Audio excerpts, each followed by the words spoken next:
네, 이 시간 우리에게 주시는 말씀 보도록 하겠습니다. 요한복음 21장 15절에서 25절까지 말씀입니다. 요한복음입니다. 요한복음 21장 15절에서 25절까지 말씀, 신약 성경 185쪽에 있습니다. 신약 185쪽에 있습니다. 요한복음 21장 15절에서 25절까지 말씀입니다. 예. 성경 없는 분들 앞에 화면 보시면 되고요. 함께 우리 바뀌었는데 성경 읽을 때는 어떻게 이게 별표로 되어 있는 게 서로 일어나서 성경을 읽는 거예요. 우리가 좀 바꿨습니다. 예, 성경 합독 시간에는 우리가 함께 일어나서 성경을 읽도록 하겠습니다. 예. 조금 귀찮으시더라도 한번 따라와 주시면 더 주님의 큰 은혜가 있을 줄 믿습니다. 15절 우리 함께 읽도록 다 함께 읽습니다. 교독 아닙니다. 함께 읽습니다. 화면 바뀌어 주세요.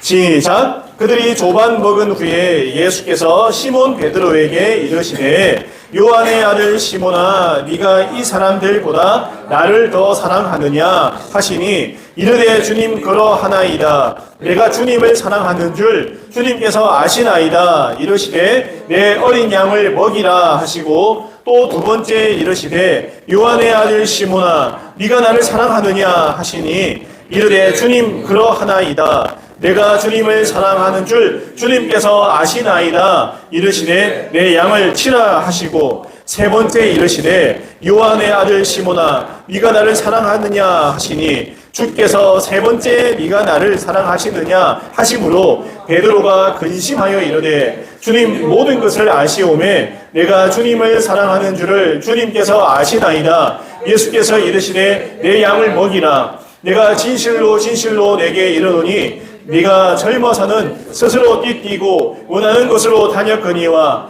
늙어서는 내 팔을 벌리리니 남이 내게 띠띠우고 원하지 아니하는 곳으로 데려가리라. 이 말씀을 하심은 베드로가 어떠한 죽음으로 하나님께 영광을 돌릴 것을 가르치심이러라. 이 말씀을 하시고 베드로에게 이르시되 나를 따르라 하시니 베드로가 돌이켜 예수께서 사랑하시는 그 제자가 따르는 것을 보니 그는 만찬석에서 예수의 품에 의지하여 주님 주님을 파는 자가 누구 오니까 묻던 자더라. 이에 베드로가 그를 보고 예수께 여짜오되 주님 이 사람은 어떻게 되겠사옵나이까? 예수께서 이르시되 내가 올 때까지 그를 머물게 하고자 할지라도 내게 무슨 상관이냐? 너는 나를 따르라 하시더라. 이 말씀이 제자들에게 나가서 형제들에게 나가서 그 제자는 죽지 아니하겠다 하였으나 예수의 말씀은 그가 죽지 않겠다 하신 것이 아니라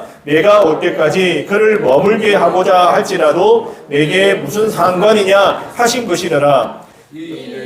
증언하고 이 일들을 기록한 제자가 이 사람이라. 우리는 그의 증언이 참된 줄 아노라. 예수께서 행하신 일이 이 외에도 많으니 만일 낱낱이 기록된다면 이 세상이라도 이 기록된 책을 두기에 부족한 줄 아노라. 아멘. 예, 자리에 앉으시기를 바랍니다.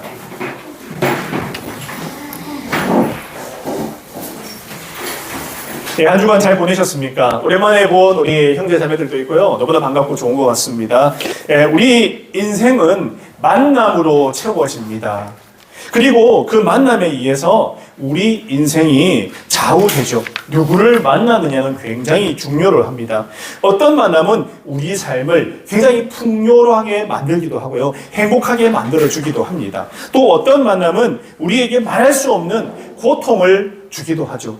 또 어떤 만남은 만남이 있음에도 불구하고 굉장히 무미건조한 내가 왜 만났는지 모르는 그런 만남이 있을 수도 있습니다. 그리고 또 어떤 만남은 나의 삶의 방향을 바꿀 정도로 강렬한 엄청난 그런 만남이 있기도 합니다. 이제 여러분에게 한 가지 질문을 드리겠습니다. 여러분의 인생에서 가장 중요하고 좋았던 만남은 어떤 만남이신가요? 아마 인생의 만남 가운데 가장 좋았던 만남이 뭘까라고 우리가 질문을 하면은 부모님과의 만남이죠. 아니면 내 인생에 정말 친한 나의 절친, 그 친구와의 만남.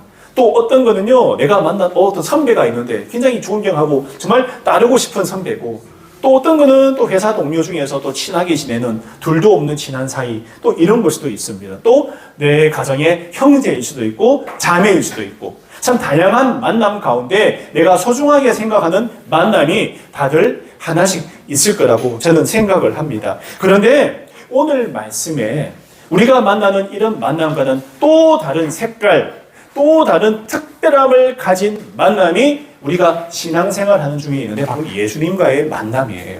오늘 특별히 말씀의 주인공이 등장하는데 누구냐면 베드로라는 사람입니다. 베드로에 대해서 아는 사람은 여기 있는 성도들 중에 알지만 또 모르는 분들도 있어요. 예수님의 12제자 중에 한 명인 베드로예요. 이 베드로가 오늘 특별한 상황 가운데서 예수님을 만나는 장면이 나옵니다. 여러분, 여기에 대해서 조금 집중할 필요가 있어요. 도대체 어떤 상황이길래 목사님이 스페셜, 특별한 만남이라고 얘기하지? 12명 제자 같으면 예수님하고 먹고 자고 함께 다니고 이미 알 만큼 다 알 건데 왜 특별한 만남일까라는 질문을 할 수가 있습니다. 거기에 대한 해답을 여러분에게 주고자 합니다. 여러분,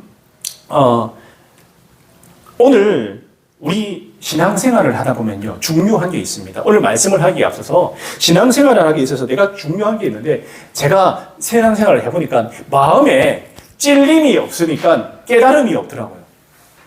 내 마음에 찔림이 없으면 깨달음이 없습니다. 제가 블로그 글 같은 거 올리고 많이 하는데요. 그 전에 블로그에 주로 제가 올리는 게 말씀 묵상한 거예요. 큐티 말씀을 내가 묵상을 하고 올리는데, 제가 큐티 말씀을 목사님 매일 하는 거 힘들지 않아요?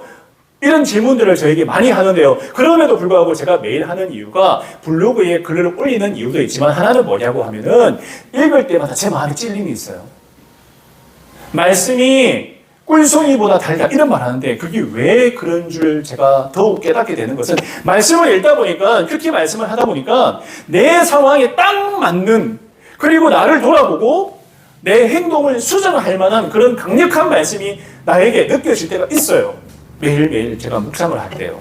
물론 되게 너무 바빠서 가끔 안 할 때도 있지만 대체적으로 합니다. 그럴 때 말씀을 통해서 오늘 나에게 딱 주신 말씀이라는 게 확 느껴질 때가 있어요. 그리고 내가 가지고 있던 문제들을 말씀에 비추어서 해결하는 방향까지도 나아가게 되더라고요. 여러분, 그래서 내 마음에 찔림이 있어요. 그럴 때 행동의 변화가 있더라고요. 내가 잘못했구나. 내가 잘못 생각했구나. 오늘 아침에 내가 부부싸움을 하고 와가지고 말씀 묵상을 했는데 거기에 대한 딸린 말씀을 나에게 주시기도 해요. 그렇게 하면 제가 어떻게 할까요, 여러분? 그래, 넘어갈까요? 아니에요. 전화를 걸어서 미안해 라고 이야기합니다. 내가 잘못했어. 내가 오늘 말씀을 보다가 하나님 앞에 엄청 혼났어. 내가 잘못했어. 카톡을 보내기도 하고 전화하기도 하고 친구에게 전화하기도 하고 내가 저번에 너 섭섭하게 했지, 힘들게 했지, 내가 미안해 라고 이야기하기도 하고, 그리고 스스로를 돌아보아서 앞으로 나의 삶이 어떠해야 될까에 대해서, 그리고 예수님이라면 어떻게 했을까, 이것을 깨닫게 해주시는 것이 바로 찔림이 있을 때 가능하다라고요. 그래서 바로 내 마음에 작은 파도, 때로는 충격이 있을 때도 있고요. 찔림을 주실 때도 있습니다. 그런데 성경을 찾아보니까요, 이런 부분들이 있어요. 예수님과의 만남이 있을 때는 항상 사람에게 도전을 줍니다. 도전을 준다는 게 무슨 말일까요? 찔림이 있다는 거예요. 충격이 있다는 거예요. 마음에 새로운 것을 깨닫게 해주시는 게 있다는 이야기예요. 니고데모라는 사람이 있습니다. 여러분, 니고데모 아세요? 예수님을 만난 사람들 중에서 한 명인데요. 이 니고데모는 유대 공의회의 젊은 사람이고 굉장히 관직, 지금으로 치면 국회의원이에요. 국회의원. 이제 국회에 들어가는 국회의원이라는 유대 공회의 회원이에요. 회원. 여러분, 회원이 많지가 않아요. 회원이 많지가 않아요. 그 중에 한 명인 거예요. 이 사람이 예수님을 찾아왔어요. 그래서 물어보잖아요. 예수님께서 세상에서 안전뱅이도 일으키고 죽은 자도 살리시고 아픈 사람들을 다 낫게 해주시는 걸 입에서 보면서 저것은 하나님의 역사하심과 은혜가 아니면 도저히 일어날 수 없는 일들을 그가 바라보면서 예수라는 사람은 하나님께로부터 온 사람이다. 내가 볼 때 일반적이지 않다. 그래서 그가 유대 공의회 회원이고 율법사였지만은 그가 밤에 몰래 찾아와서 물어봐요. 뭐라고 물어보냐면 예수님한테, 예수님, 어떻게 하면 제가 구원받을 수 있습니까? 이걸 물어보는 거예요. 여러분, 유대 공의회 회원이 와서 물어본다는 게 뭐냐? 어떻게 하면 구원을 받습니까? 물어보는 거예요. 여러분, 이 구원에 관한 굉장히 마음에 트러블이 있었다는 거잖아요. 내가 과연 이렇게 살다가 구원받을 수 있을까? 내가 이렇게 살다가 내가 어느 날 갑자기 죽고 나서 내가 어떻게 구원을 받을까에 대한 궁금증이 있어서 찾아왔는데 예수님이 뭐라고 하시느냐면 사람이 거듭나야 된다고 이야기를 해요. 거듭나야 된다고. 그러니까 무슨 말하냐? 아니 어떻게 태어납니까? 어머니 뱃속에 다시 들어가야 돼요? 다시 태어나야 돼요? 그런데 이런 의미가 아니라 영적인 의미거든요. 성령으로 거듭나야 된다. 거듭나요. 예수님을 만나고 성령으로 거듭나는 것. 여러분, 그래서 예수님을 만나는 게 거듭나는 거죠. 예수님이 내 인생의 주인이 되는 것이 거듭나는 건데 이해를 잘 못하는 거예요. 그런데 이 니고데모가 나중에 예수님께서 돌아가시고 나서 이제 예수님 장사 치를 때 이제 모략과 향유를 붓기 위해서 찾아와서 이렇게 장사를 지내주려고 해요. 그만큼 예수님의 제자가 되는 모습이 나와요. 처음에 이런 것도 몰랐는데 그래서 예수님께서 이 니고데모에게 이때 뭐라고 하냐? 너는 율법 선생이라는 자가 이런 것도 깨닫지 못하느냐? 이렇게 물어보는 거예요. 여러분 그러면 어떤 생각이 들 것 같습니까? 자존심 막 상하겠죠. 내가 찾아와서 물어보러 찾아왔는데 나한테 이렇게 말씀하시니까 섭섭하기도 하고 그런데 충격을 받은 거예요. 와, 내가 거듭남이 뭔지도 모르네. 이분은 뭔가 특별한 게 있다. 내가 모르는 특별한 게 있구나라고 니고데모가 생각했기 때문에 그가 예수님을 만난 이후로 예수의 제자가 되었다. 물론 공의에 가서 예수 제자라고 하면 쫓겨나거든요. 그래서 한동안 몰래 비밀스럽게 예수님의 제자로 숨어 있었던 그런 사람이에요. 여러분 그리고 우리가 아는 세리장 삭개오와의 만남을 한번 생각해 보시기 바랍니다. 여러분 이 사람은요 세리장이에요. 세리장이 뭐냐면 세관의 장이에요. 그만큼 권력이 있었고 돈을 마음대로 주물릴 수 있는 그런 아주 높은 직책에 있는 그런 사람이었습니다. 사실은요 이 당시에 이 유대 나라가 로마 제국의 식민지에 있었기 때문에 사람들로부터 세금을 거두면 세금의 일정 부분을 로마 제국에 상납을 해야 돼요. 로마 제국에 세금으로 내야 되는데 문제는 로마 제국에 세금을 내고 남은 부분에서 자기가 착복을 하는 거예요. 몰래 뒷주머니에 집어넣고. 그러다 보니까 유대 민족 입장에서 보면 저는 완전 탐관 오리에다가 로마 제국의 앞잡이 나쁜 사람이다. 이런 이미지가 있었던 것입니다. 그래서 유대 사람들이 아무도 이 삭개오를 상대해 주지를 않아요. 아무도 상대해 주지를 않아요. 그런데 예수님께서 오셔가지고 뭐라고 했냐?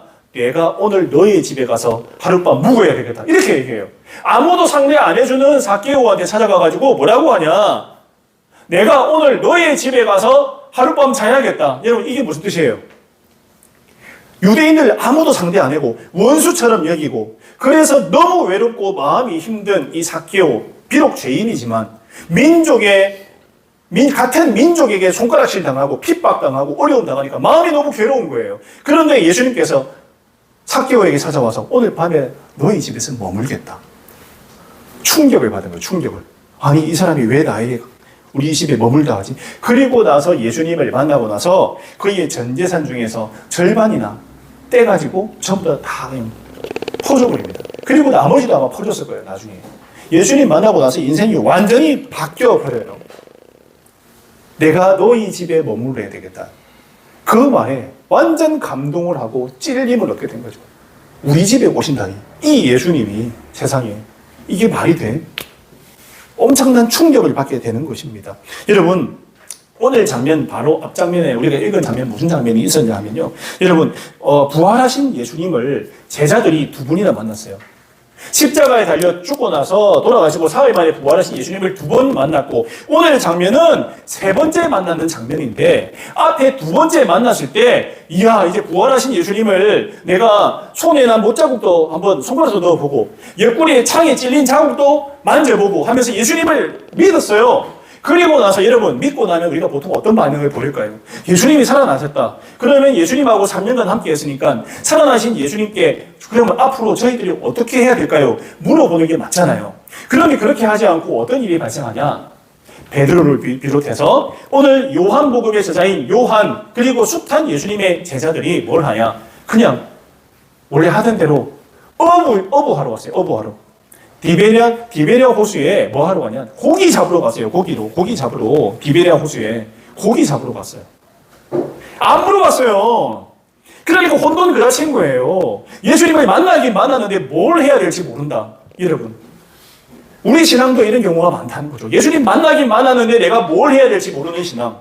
예수님 만났는데 교회는 다니는데 무엇을 해야 될지 몰라서 항상 망설이고 허둥지둥하는 신앙. 이 제자들이 오늘 예수님을 두 번이나 만났음에도 허둥지둥하고 있는 거예요. 그런데 예수님께서 세 번째 그들을 만나러 와 주셨다라는 거예요. 와 주셨어요. 그리고 오늘 장면이 나와요. 그들을 만나시는 장면. 여러분, 오늘 장면의 주인공이 아까 처음에 뭐라고 했어요? 누구라고 했어요? 베드로. 특별히 베드로를 꼽아가지고 이야기한 이유가 있습니다. 뭐냐면 예수님이 베드로를 부르셨을 때 예수님께서 바로 앞장면에 예수님께서 십자가에 달려 돌아가시기 전에 베드로라는 사람이요. 예수님의 제자임에도 불구하고 예수님 모른다고 3번이나 부인했어요. 모른다. 내가 예수님 몰라요. 라고 이야기했습니다. 그런데 예수님께서 오늘 베드로를 콕 집어서 만나가지고 뭐라고 하냐. 3번 질문을 해요. 자기를 3번 배신한 베드로에게 네가 나를 사랑하냐? 너 나를 사랑하냐? 라고 3번 질문을 던지십니다. 여러분, 우리가 한번 생각해 보시기 바랍니다. 나를 3번이나 모른다고 했어요. 3년이나 같이 먹고 자고 함께 했던 제자가 나를 모른다고. 사람들 앞에서 배신을 할 때 여러분들 마음은 어떨 것 같아요? 가장 내가 또 수지세라고 가장 믿고 신뢰했던 내 제자 중에 한 명이 그 제자가 나를 몰라. 나 저 사람 몰라. 라고 배신을 하는 장면을 3번이나 목격을 하면 마음이 어떨 것 같습니까? 무너져요. 다시 만나고 싶습니까? 다시 안 만나고 싶죠. 원수시간 되겠죠. 아니 뭐 저런 사람이 다 있어. 뭐 저런 애가 다 있어. 나 3년이나 함께 했고 내가 모든 가르침을 주고 하나님 나라를 보여주고 함께 하면서 정말 내가 제자 삼아줬는데 어떻게 저럴 수가 있지? 이 배신자. 이렇게 생각할 수 있잖아요. 하다못해 우리 인생에서도 친구가 한 번 배신을 해도 그 배신감에 몸서리치고 못 사는 게 우리 인생인데 3번을 배신했는데 만나주셨다는 거예요. 여러분, 그리고 다른 거 하나도 안 물어보세요. 너 왜 내 배신했어, 이놈아? 왜 그랬어? 라고 한마디도 물어보지 않아요. 뭐라고 하느냐? 네가 나를 사랑하느냐? 라고 물어봐요. 베드로에게. 아침을 차려가지고 물고기를 굽고 떡을 준비해서 아침밥도 차려줘요. 자신을 배신한 그 제자에게 아침밥을 차려가지고 먼저 먹이고 밤새 물고기를 잡고 내려온 제자들에게 밥을 먹여주시고 가장 먼저 물어보는 게 네가 나를 사랑하느냐. 여러분 어떻습니까? 평범하지 않죠. 이게 예수님의 방법이에요. 예수님의 방법이에요. 예수님이 어떤 분이냐? 이런 분이에요. 우리가 어떠하든가 우리의 잘못과 우리의 과실에 대해서 묻지 않으세요. 왜냐하면 우리가 이미 알고 있기 때문에 안 물으세요. 여러분. 그런데 예수님께서 굳이 오늘 베드로를 만난 이유가 뭘까? 2번이나 부활한 모습을 보고도 뭘 해야 될지 몰라도 허둥지둥되는 이 제자들을 만난 이유는 그들에게 다시 제자로서의 자리를 찾게 해주고 마음이 가장 큰 문제가 뭐냐면 예수님을 만나서 네가 나를 사랑하느냐 하니까 베드로가 뭐라고 했냐면요. 여러분, 네, 제가 주님을 사랑합니다 라고 이야기를 했어요. 여러분, 그 말을 할 때 베드로 마음이 어땠을 것 같아요? 3번 배신한 게 확 떠오르면서 어떨 것 같아요? 여러분 같으면요. 이렇게 질문을 하면요. 첫 번째, 2번째 질문은 그렇다 치더라도 3번째 물어보면 대답이 나올까요? 안 나오잖아요. 왜냐하면 그 마음에 찔림이 있어서 그래요. 내가 예수님을 모른다고 사람들 앞에서 이야기한 그 배신한 게 생각이 나니까 너무 죄송하고 미안해서 하나님 앞에 죄송하고 미안한 마음이 속에 꽉 있으면 아무 일도 안 돼요. 하나님을 위한 어떤 사역도 어떤 일도 예수님다운 삶을 살 수도 없고요. 예수님 제자로서의 삶도 살 수가 없고요. 이 죄책감이 꽉 차 있으면 아무것도 안 돼요. 내가 교회를 나간 지 오랜만에 교회를 떠나 있다가 교회를 다시 가려고 하는데 교회 떠난 지 1년이 지났는데 다시 교회 가려고 하니까 예수님 죄송해서 내가 못 가겠어요. 하나님 보기에 부끄러워서 내가 신앙을 회복하려고 해도 코로나 때 3년간 교회도 안 나가고 내가 예배도 빼먹고 하다가 다시 한번 교회 나가볼까 하는데 미안해서 못 가겠다 이런 말을 한다니까요. 미안해서 못 가겠다. 눈치 보여서 못 가겠다. 예수님께 죄송해서 못 가겠다. 오늘 베드로의 마음이 바로 그런 마음이에요. 사실은요. 예수님을 모른다고 3번이나 부인을 했다니까요. 그런데 예수님께서는 아무것도 묻지 않으시고 그냥 네가 나를 사랑하느냐. 그 이야기를 하고 나서 어떤 일이 발생하셨을까요? 내가 어떤 사람이고 어떤 실수와 어떤 잘못을 하든지 나는 오래 참고 끝까지 내가 너와 함께하고 너를 사랑하겠다라는 예수님의 사랑의 의지를 보이신다라는 겁니다. 예수님의 마음이 곧 하나님의 마음이에요. 사실은요. 여러분, 우리가 구약 성경에 보면 이스라엘 백성들이 그렇게 우상 숭배하고 하나님 배신을 엄청나게 많이 하지만 하나님은요, 끝까지 포기 안 해요. 끝까지 포기하지 않아요. 끝까지 포기하지 않습니다. 그게 하나님의 마음인데 오늘 예수님이 바로 그 제자인 베드로를 찾아온 마음이 그거예요. 포기하지 않는 마음, 끝까지 함께하는 마음이에요. 그래서 이 제자들에게 다시 사명을 불러일으키죠. 내가 너희들을 찾아온 이유는 너희들이 할 일을 내가 알려주겠다는 거예요. 내가 너희들에게 할 일을 알려주겠다. 그래서 굳이 찾아오신 거예요, 제자들을.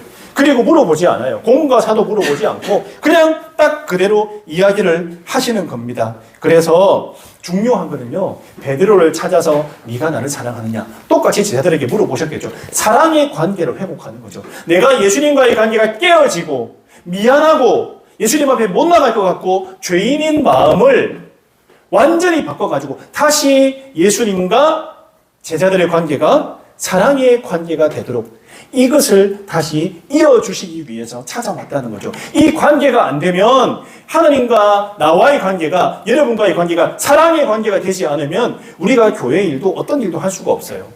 예배를 참석해도 몸이 건조할 수 있고요. 나가서 내가 그리스도인다운 삶을 살아가면서 세상 사람들보다 조금 더 도덕적이고 조금 더 바르게 살려고 해도 잘 안 돼요. 하나님과의 관계가 확실하고 이게 제대로 잘 맺혀져 있으면 우리가 나가서 하나님을 원하시는 사역을 감당할 수 있는 하나님의 제자가 된다는 얘기입니다. 그래서 다시 예수님과 베드로 제자들의 관계를 맺어주시기 위해서 다시 찾아오신 겁니다. 중요한 건 이거예요. 신앙생활을 잘 하는 게 뭘까? 주님을 향한 나의 마음을 먼저 확인하는 게 중요해요. 네가 나를 사랑하느냐? 여러분들에게 질문할 때 여러분들 뭐라고 대답하시겠습니까? 네, 제가 주님을 사랑하는 줄 주님이 아십니다라고 질문하시겠어요? 답하실 수 있겠습니까? 이 답이 굉장히 중요한 겁니다. 왜 물으셨을까? 관계 회복을 위해서 찾아오셨다. 그리고 그 사랑을 적극적으로 표현하면서 주님 제가 사랑합니다. 오늘 베드로의 고백처럼 제가 주님을 사랑하는 줄 주님이 아십니다 라고 고백하는 것. 이게 우리의 고백이 되었으면 정말 좋겠어요. 우리 성도들 이 고백하세요. 말씀 묵상하면서 주님 사랑합니다 라고 고백을 하세요. 그러면 정말 주님의 사랑을 우리들에게 보여주실 거라고 믿습니다. 그 다음 단락 우리가 읽은 18절과 19절 말씀 잠시 보겠습니다. 내가 진실로 진실로 내게 이르노니 내가 젊어서는 스스로 띠띠고 원하는 곳으로 다녔거니와 늙어서는 내 팔을 벌리리니 남이 내게 띠띠우고 원하지 아니하는 곳으로 데려가리라. 이 말씀을 하심은 베드로가 어떠한 죽음으로 하나님께 영광을 돌릴 것을 가리키심이러라. 이 말씀을 하시고 베드로에게 이르시되 나를 따르라 하시니. 여러분, 저는 개인적으로 이 단락이 충격적이더라고요. 개인적으로요. 충격적이더라고요. 예수님의 먼저 압달라에게서 그분의 사랑을 회복시키고 사랑한다고 말씀해 주시고 또 베드로에게 사랑한다는 말씀을 들으시고 관계 회복이 되었잖아요. 그 다음에 뭘 하시느냐 하면은 본격적으로 사명을 불러놓고 계시다는 거죠. 네가 할 일이 뭔가 그거를 알려주고 계신 거죠. 다시 관계를 회복하고 사명을 심어주는 게 하나님의 순서예요. 우리에게요. 우리가 하나님과의 관계가 회복되지 않고 하나님에 대한 사랑이 없는 가운데서는 어떤 하나님의 일을 할 수도 없어요. 해도 그냥 무늬만 껍데기만 이 될 가능성이 높아요. 하나님과의 나와의 관계가 올바르고 사랑의 관계고 스승과 제자의 관계고 아버지와 자녀의 관계인 것이 확실할 때 내가 세상 가운데 그리스도인으로서의 올바른 삶을 살 수 있다는 생각을 꼭 하시기를 바랍니다. 예수님께서 베드로를 만나고 또 제자들을 만나고 네가 나를 사랑하느냐? 내가 주님을 사랑합니다 하고 관계가 회복이 된 다음에 그 다음 베드로에게 이 말씀을 하고 있습니다. 여러분, 그리고 예수님께서 어떤 일을 하냐면 어떤 말씀을 하시냐? 여러분, 베드로의 최후를 말씀해 주세요. 예수님께서 십자가에 달려 돌아가신 것을 베드로가 봤잖아요. 뭐라고 하냐면 사람들이 너를 원하지 않는 띠띠우고 이제 베드로가 이제 전생에 어떻게 죽었냐면 십자가에 달려 죽었다. 베드로가 그렇게 순교를 했거든요. 그것을 예수님께서 미리 말씀하시는 거죠. 네가 앞으로 내 사명 영혼 구원하여서 제자 삼는 그 사역을 하다가 내가 결국은 십자가에 달려서 죽게 될 거야 라고 베드로에게 그 인생의 마지막도 알려주고 있다는 거죠. 여러분, 이게 하나님이 아니면 누가 얘기하겠어요? 너의 인생이 이렇게 될 것이다 라고. 여러분, 그런데 거기에 그런 인생인데 여러분 어떻게 보면요, 십자가에 달려 죽는 거는 비참한 인생이잖아요. 우리가 볼 때는요, 비참한 인생이에요. 예수님처럼 십자가에 달려 죽기가 얼마나 힘듭니까? 그런데 뭐라고 말하느냐, 그렇게 한 죽음이 하나님께 영광 돌리는 죽음이라고 이렇게 말씀하고 있어요. 십자가에 달려 죽는, 바로 복음을 위해서 죽는 그 죽음은 하나님께 영광이 되는 죽음이다라고 그렇게 이야기를 하고 있습니다. 그러면 우리가 인생을 살아갈 때 어떻게 사는 것이 하나님께 영광 돌리는 삶인가? 영혼 구원하는 거예요. 여러분, 예수님께서 제자들에게 결국 말씀해 주시는 게 영혼 구원에 대한 이야기를 해주고 계십니다. 그래서 바로 이것이 하나님의 마음이라는 거죠. 지금까지 자신이 원하는 대로 살았어요. 내가 원하는 대로. 내가 돈 많이 벌고 내가 어부가 돼가지고 떵떵거리고 돈 많이 벌고 큰 집에 살고 좋은 차도 벌고 이렇게 사는 것이 내 인생의 목표였다면, 주님이 주신 사명을 감당하면서 사는 것은 내 인생의 두 번째 인생, 전혀 다른 인생, 정말 하나님 보시기에 가치 있는 인생을 사는 삶을 우리가 살아가게 된다는 겁니다. 그래서 하나님께서 주신 사명을 내가 올바로 알고 살아가는 사명자는 내가 하고 싶은 대로 내가 주인이 되고 내가 모든 것을 결정하고 내가 모든 것의 이유가 되는 삶이 아니라 주님의 뜻에 살고 죽는 그 삶, 십자가의 삶도 마다하지 않고 내가 받아들일 수 있는 그 믿음의 삶, 그 삶에 대해서 이야기하고 계신 거죠. 그 삶이 가치가 있는 삶이다. 하나님께서 우리 인생의 이유가 되시고 인생의 주인 되시는 하나님 원하시는 삶을 사는 것이 가장 가치 있는 삶이다 라고 이야기하고 있어요.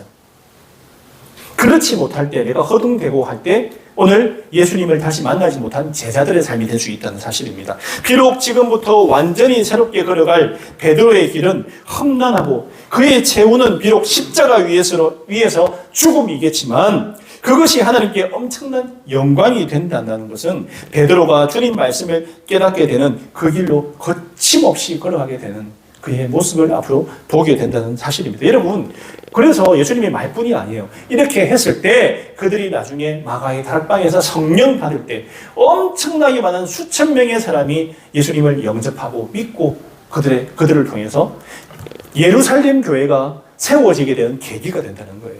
예수님 말씀대로 돼요. 말씀대로. 베드로가 이런 삶을 살게 되는 겁니다. 여러분, 우리는 어떻습니까? 나를 따라오라는 주님의 음성을 잘 듣고 계신가요? 오늘 마지막 말씀 19절 말씀 뒤에 뭐라고 하냐? 베드로에게 이르실 때 나를 따르라 이렇게 얘기해요. 나를 따르라. 여러분, 처음 베드로를 만났을 때 바닷가에서 뭐라고 하냐? 너는 나를 따르라고 얘기해요. 그래서 베드로가 그물과 배를 남겨두고 예수님을 따랐다 나와 있는데 오늘 다시 만나 주셔가지고 예수님께 이렇게 이야기해요. 예수님께서 베드로에게 나를 따르라. 또다시 나를 따르라 라고 말씀해 주세요. 또 기회를 주시는 거잖아요.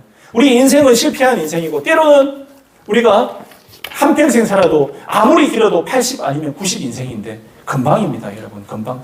제가 엊그저께 20대였던 것 같고 30대였던 것 같은데 벌써 50을 바라보고 있지 않습니까?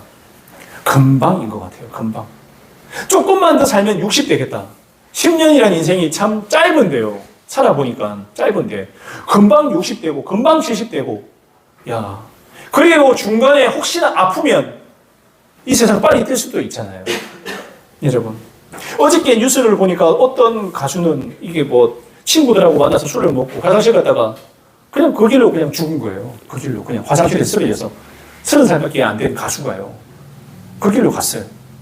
그게 인생이에요, 여러분. 제가 보면서 그런 생각이 들었어요. 한치 앞을 몰라요. 오늘 내가 뭘 가지고 있고 뭘 누리고 뭘 한다고 해서 내일을 보장할 수 없는 게 인생이라니까요. 여러분, 근데 제가 아까 서두에 말씀했지만 예수님께서 이 땅에 오셔서 가장 말씀 많이 한 게 하나님 나라에 대해서 이야기하셨어요. 영원한 생명에 대한 이야기를 계속 하셨어요. 계속. 왜냐하면요, 이 땅을 살아가는 사람들은요, 지금에 있는 이 땅에서의 삶에만 집중하고 몰두하고 이게 다인 것 마냥 살아가는데 이거 아니고, 그 다음 영생이 있으니까 거기에 대해서 아무것도 모르는 이 땅에 있는 사람들에게 그 말씀을 계속 하신 거죠. 영생이 있다, 영생이 있다, 영생이 있다. 영생을 대비해라. 라고 계속 이야기를 하는 거예요. 예수님께서 공생의 3년간 계속 부르짖었던 게 바로 이거예요. 영생이 있다.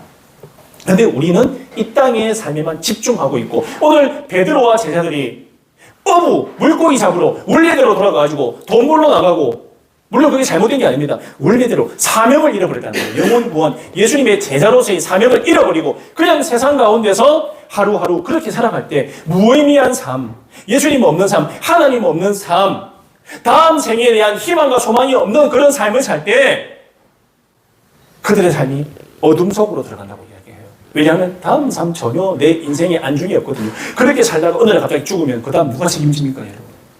누가 책임져요? 누가 책임집니까? 내가 책임질 수 있어요? 오늘 내가 건강하다고 내일 건강하라는 거 없어요. 몰라요, 여러분. 그래서 예수님께서 베드로 만나 주신 거예요, 오늘. 너 그렇게 살지 말라고. 내가 다시 너에게 사명 심어줄게. 그 사명 붙들고 예수님 제자로서 다시 시작해. 리스타트, 다시 시작하라고 찾아와서 만나 주셨다. 이거 우리 반드시 기억하시기를 바랍니다. 오늘 말씀 이게 답니다, 여러분. 답니다. 그리고 다음 단락 20절에서 25절 말씀 조금 긴데요. 제가 내용을 압축해서 말씀드리겠습니다. 좀 재미있는 장면이 나옵니다. 베드로가 상당히 재미있는 사람이라는 이 표현된 장면이 인상이 깊은데요. 예수님께서 따끈따끈한 사명을 물려받았잖아요. 너는 나를 따르라! 이렇게 말하면, 네, 예수님 따르겠습니다. 제가 뭘 하면 되겠습니까? 라고 우리가 보통 이야기하는데, 베드로는 뭐라고 하냐면, 저 옆에 있는 저 친구는 어떻게 됩니까? 이렇게 물어보는 거예요. 저 친구가 누구냐면, 오늘 요한복음의 요한이거든요. 예.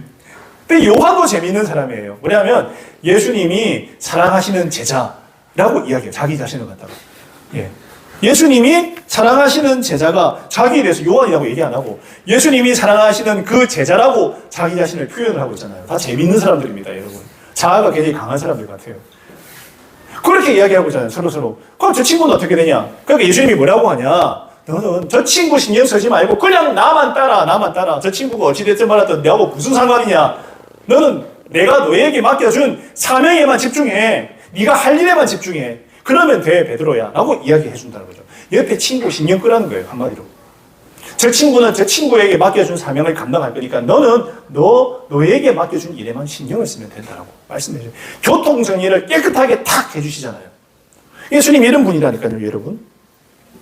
왜냐하면 또 중요한 게 저 친구의 사명은 저 친구고 내가만 가진 예수님께 받은 사명은 나의 사명이고, 여러분 서로 존중하라는 거예요. 어떤 친구가 더 큰 일을 맡았고 나는 이거밖에 안 되는 일 맡았다고 해서 거기에 대해서 시기를 하고 질투하고, 아니 저 친구가 아주 큰 일을 맡아가지고 예수님이 저 친구를 더 많이 사랑하시는 거 아니야? 나는 이게 뭐야, 작은 일인데, 이럴 필요가 없다는 거예요. 교통정리를 해주고 계시잖아요. 여러분, 저 친구는 어떻게 되느냐? 오늘 말씀에 나온 이 요한 사도는요, 장수합니다. 거의 100살 가까이 살아요. 100살 가까이. 예수님의 제자들 중에 유일하게 마지막까지 살아남은 사도가 이분이거든요. 그래서 예수님께서 안 가르쳐 주실 수도 있는데, 아무튼 재밌지만 이런 의미를 가지고 있습니다. 서로 사명이 다르니까 거기에 대해서 서로 축복해주고 잘 되길 바라주고 오히려 도움을 주기, 서로 다투지 마라. 네가 크니 내가 크니, 나는 작고 너가 크니 이런 걸로 싸우지 마라. 교회 안에 그런 거 없다는 거예요. 예수님께서 만드실 공동체는요, 성경적인 공동체는 서로 다투는 공동체가 아니에요.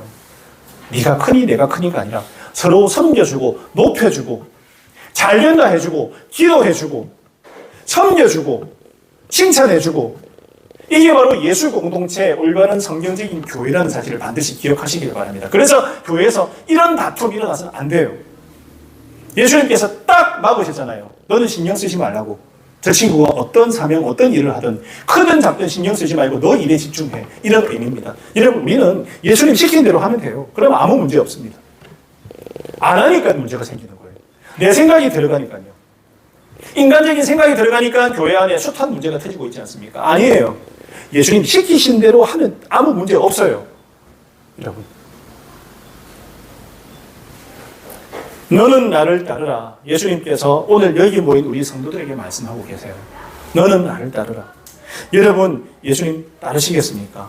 저는 이 따라가고 있고, 여러분, 따르시겠습니까? 아멘? 아멘. 저는 따르는 것이, 저를 따르는 것이 아니에요. 여러분, 이 교회에서 제가 담임 목사라고 저를 따르는 게 아니에요. 저는 그런 생각을 합니다. 제가 어떤 목사님께 그 얘기 들었어요. 교회 담임 목사님은 예수님이고, 배 목사는 부목사야. 내가 항상 얘기하지만 그런 얘기를 들었는데 정말 그래요. 저는 부목사라 생각합니다. 예수님께서 우리 기쁨이 넘치는 교회 담임 목사세요. 저는 부목사예요. 그렇게 생각하고 제가 이 목회를 하고 있거든요. 나를 자꾸 높이고 내가 뭔가 있는 것 마냥 내세울 생각 저는 없어요. 언제든 여러분들 섬기고 여러분들 서포트하면서 여러분들 세워주는 그 일에 최선을 다할 생각입니다. 여러분, 그래서 예수님을 따르는 저도 따르는 예수님의 제자잖아요. 따르는 것이, 예수님을 따르는 것이 사람을 따르는 게 아니거든요. 여러분, 이 생각 꼭 마음에 새기시기를 바랍니다. 말씀을 내 마음 깊이 새기시고 유언구원에서 제자 삼으라. 예수님께서 제자들에게 오늘 말씀하신 그 말씀 따르는 우리 성도들 다 되시기를 바랍니다. 그래서 그 가운데 하나님께서 크신 기쁨을 주세요. 한 영혼이 구원받는 것. 그 기쁨이 엄청나더라고요. 한 명이 이름이 하나님 나라 생명책의 이름이 기록되는 것은 엄청난 일입니다. 이거는 세상 그 어떤 것과도 바꿀 수 없는 가치 있는 일이라고 저는 확신해요. 그 한 명의 영혼이 여러분 사망에서 생명으로 옮겨지는 게 이게 보통 일이에요. 내가 오늘 죽어도 천국 갈 수 있다고 확신이 드는 것 이건 보통 일이 아니에요. 오늘 죽으면 내가 지옥 갈 것 같다고 이런 말하는 사람이 태반입니다. 여러분 사실은요. 교회 다니는 사람 중에서도 있어요. 자신 없다고. 그런데 내가 오늘 죽어도 천국 가겠습니다고 말하는 것이 거듭난다는 거예요. 거듭난 거예요, 여러분. 우리가 이렇게 고백할 수 있는 게 거듭난 겁니다. 예수님께서 말하시는 거예요. 우리가 이 일을 위해서 달려간다는 사실을 꼭 기억을 하시기를 바랍니다. 그래서 오늘 말씀 다시 세우시는 예수님, 우리가 어떤 상황이 있든지 내가 얼마나 무너져 있든지 예수님께서는 그런 것을 크게 개의치 않으세요. 다시 세워주시는 분이에요. 나를 이렇게 세워주시는 분이 바로 우리 예수님의 마음입니다. 그래서 우리도 예수님의 마음을 안고 사람을 세워주고 이렇게 세워주고 힘을 주는 일을 하는 우리 성도들 다 되시기를 바랍니다. 아멘. 네, 그렇게 이런 마음으로 한 주간 살아가시면서 주 안에서 승리하는 살아가는 성도들 다 되시기를 주님의 이름으로 축복합니다. 아멘.